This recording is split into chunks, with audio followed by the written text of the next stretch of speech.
నిండు పున్నమి లాంటి రాష్ట్రాన్ని అమావాస్య చీకట్లు కమ్ముకున్నాయి. ఆడపిల్లలు అర్ధరాత్రి స్వేచ్ఛగా బయటకు తిరిగే ఈ దేశంలో ఒక్క ఆంధ్రప్రదేశ్ మాత్రం ఎటుపోతోంది. ఓట్ల కోసం గ్యారంటీలతో ప్రజల్ని బురుడి కొట్టించి అధికారంలోకి వచ్చిన ఈ కూటమి పాలనలో పసిబిడ్డలు సైతం జంకుతున్నారు. పొద్దుకు 10 సార్లు పొంగనాలు కొట్టే పోసెట్టి పుంగనూరు ఘటనపై ఏమంటావు చెప్పు.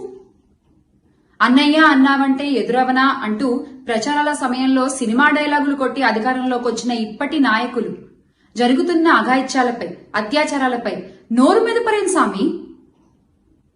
రామరాజ్యాన్ని రావణ కాష్టంగా మార్చినటువంటి ఈ కూటమి పాలనలో ఆడపిల్లలకి రక్షణ లేకపోవడం అనేది సిగ్గుచేటు. మాకు మా ఆడపిల్లల మాన ప్రాణాలే ముఖ్యం.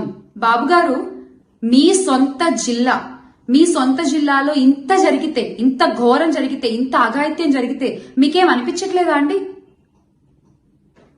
బాబొస్తే అదొస్తుంది, బాబొస్తే ఇదొస్తుంది, ఇవన్నీ దేవుడెరుగు.